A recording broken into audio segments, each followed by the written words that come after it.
This is Democracy Now!, democracynow.org, the War and Peace Report. I'm Amy Goodman. For the second time this year, a military coup has occurred in the African nation of Burkina Faso. A group of army officers led by Captain Ibrahim Traoré seized power Friday, ousting another military officer, Lieutenant Colonel Paul-Henri Damiba, who'd led the country since a January coup. On Saturday, protesters attacked the French embassy, where some had believed the ousted president was hiding. Some supporters of Friday's coup flew Russian flags in the streets while calling for Moscow to help Burkina Faso confront an ongoing jihadist insurgency that began in 2015. We're joined right now by two guests. Corinne Dufka is the Sahel Director for Human Rights Watch, and Aziz Fall is the coordinator for the international campaign Justice for Sankara, which has campaigned for years to uncover the truth behind the 1987 assassination of Thomas Sankara, who led Burkina Faso from 1983 to 1987. We welcome you both to Democracy Now! Let's first go to Montreal, where we're joined by Aziz Fall.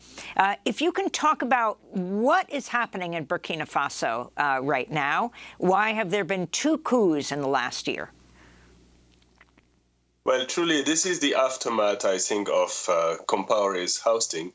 The coup d'etat, which occurred, even if it's not democratic and correspond to an internal struggle within the MPCR, within the army, is actually a positive thing. Former President Damiba committed many bad political maneuvers and had dared to defy the justice system, which has condemned President Compaoré and folks, the main killers of Sankara. You know, I'm going to ask you to step back, because as you make all these references, I think it would be most helpful to give us a history in a nutshell of Burkina Faso so we can understand who Thomas Sankara and Compaoré were. Right. This is like a landlocked country, quite poor, who actually have helped Ivory Coast becoming this big miracle on cocoa and coffee with, the productive forces. And until 1980s was truly a France-Afrique hub. And when Compaoré and Sankara took power, they had a major change, a revolutionary change in favor of women, the peasantry, a change of the mode of production. And that length for 3 years with amazing achievement. And he was killed in an international plot, including local players, his main friend Compaoré, who ran the country for 3 decades. And this is the industrial extractive mining sector, mainly gold, and also the beginning of the geopolitical warfare in the region after what happened in Tripoli, Libya, where the U.S. African Command and Front has destroyed the Jamahiriya of Gaddafi. And from there start spreading mercenaries who have started these jihadist cells, which clearly also are blossoming because of underdevelopment.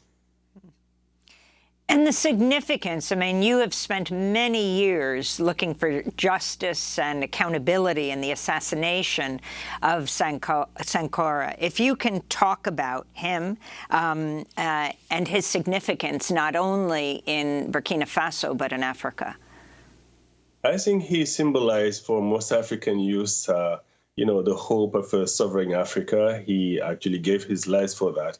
And this is why this fight against impunity is so important and has created a landmark in the legal history of Africa itself. And so he's an icon, I think, and this is like a sweet revenge that the youth actually are just using his image to gain more sovereignty.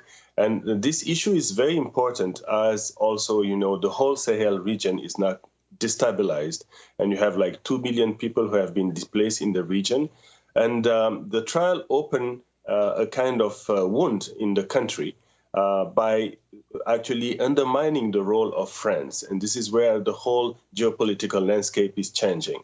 So not just Sankara has tackled the so-called imperialist stand of France, but the new generation of leaders who actually learn from him are trying to do the same. So Ibrahim Traoré was in a way trying to rectify what Damiba did by trying to, under the guise of reconciliation, bring over President Compaoré, despite of his condemnation in Burkina Faso. And this is the lower officers' ranks who were outraged by this gesture, but also the political maneuvers with Ivory Coast and France that actually create this coup d'etat. And actually, the situation, as we witness it, is interesting in a way because they want to speed the process toward a democratic transition with civilian taking power nearly probably before 2024. And this is what actually probably is reducing the pressure and the embargo of the African Union and the regional organization, which actually sent a mission in Burkina Faso today.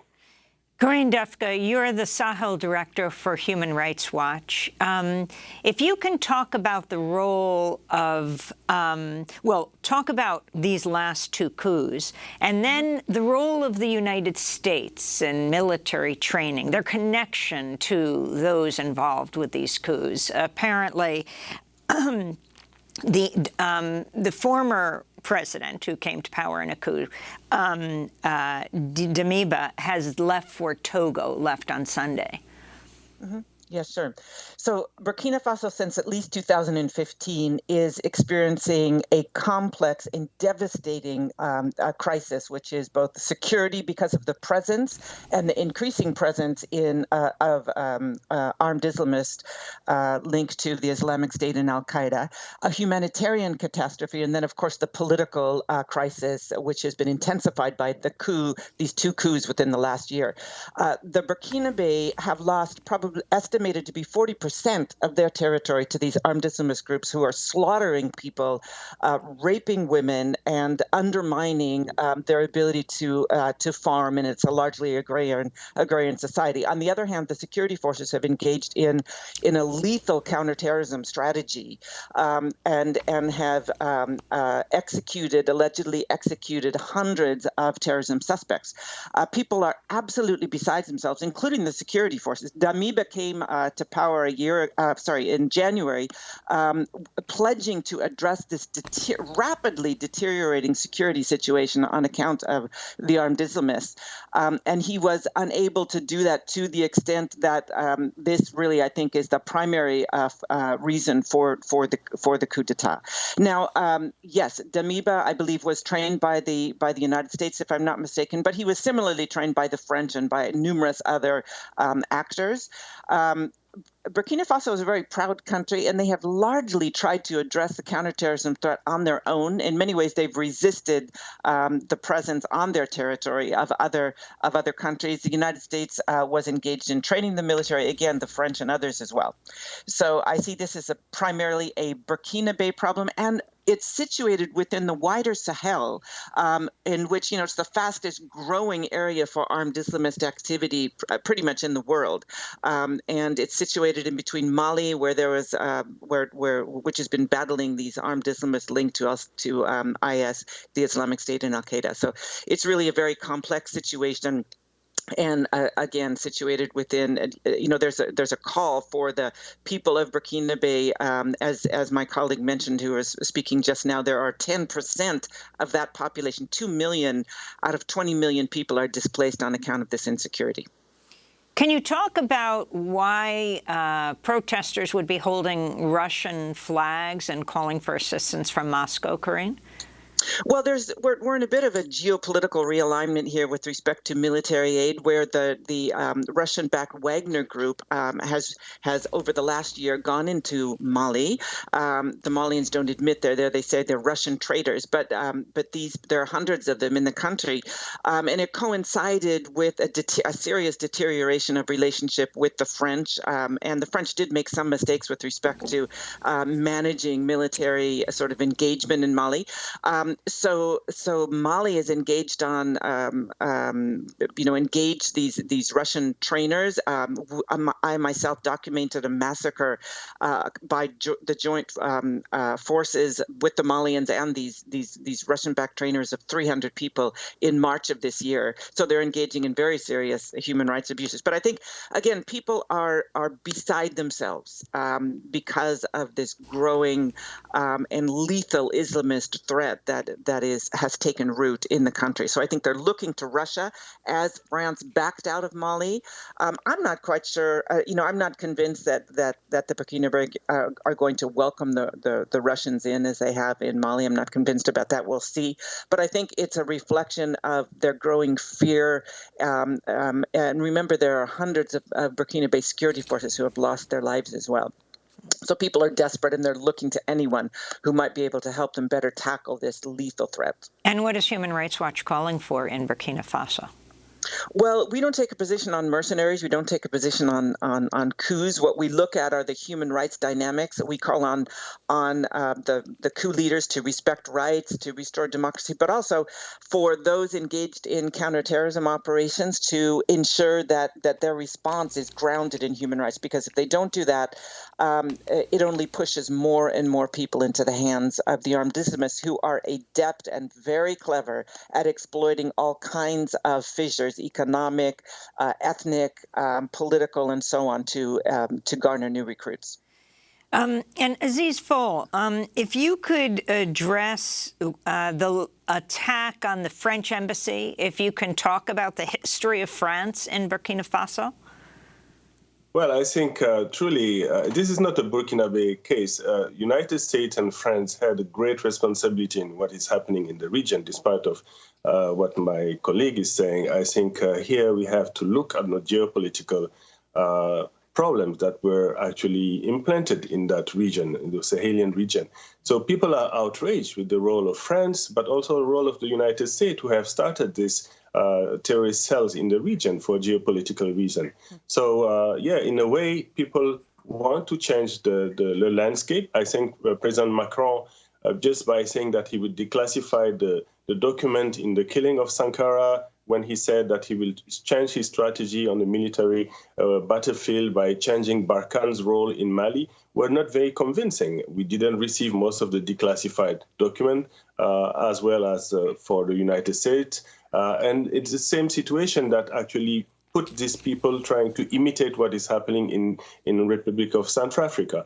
So if some of your viewers can watch the AFRICOM Go Home film, which is against foreign military base, this was screened 12 years ago and explaining how the spreading of this geopolitical strata is evolving. Unfortunately, it was said. And I think Human Rights Watch and many other organizations like Amnesty International have to look at also the big picture, not just the local picture, but look at the big picture, the role of China, the role of India, the opposition of the imperialist forces in the ground, and the fierce resistance of the people of Mali and Burkina Faso and the rest. But having said that, most of the hierarchy, this military hierarchy, have been formed and trained by the US AFRICOM as well. So we have to have an introspection here and look at the deep causes in order to have a new momentum that give the Burkinabe people the worthy title of the land of the proud people. And I think these are very proud people who are trying with very little means to counter a geopolitical tide that is beyond the scope of their capacities. And finally, Professor Fall, earlier this year, The Intercept reported U.S.-trained officers have attempted at least 9 coups and succeeded in at least 8 across 5 West African countries since 2008, including Burkina Faso 3 times, Guinea, Mali 3 times, Mauritania, and the Gambia. If you can say what you think the U.S. should be doing or not doing in Africa. And finally, how did Thomas Sankara die? Well, Thomas Sankara died with the international plot that started with Charles Taylor being smuggled in Libya. And then it was a big plot where Compaoré, Ivory Coast, France, were the mastermind of that coup, and he was killed. For 10 years, his death certificate said that he died of natural death. So it was, I think, now revealed in that trial how the whole thing happened. And we are still witnessing and hoping that we will have an international plot. I will tour the United States on the commemorative date, October 15. I will go to New York and Washington asking for declassified documents showing the involvement of those people who were in that plot. Having said that, it is true that the United States can change its policy, distance itself from the old Monroe Doctrine. the world doesn't belong to the United States. And I think we have to respect African sovereignty. We have to listen to the Pan-Africanist position, which are very important.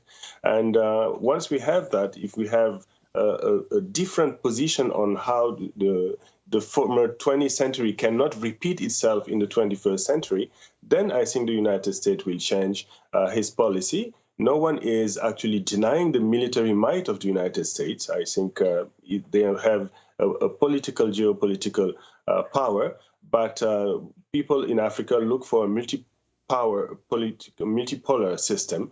They look for a more balance on impunity cases. They look for an international order that is respected. And in that regard, I trust that the people of America, if they had learned what is happening in the ground, would distance themselves from the Pentagon's policy. So this, I think, is important for a new 21st century to look at this achievement and to respect also African sovereignty. This is the role of transnational and the rest.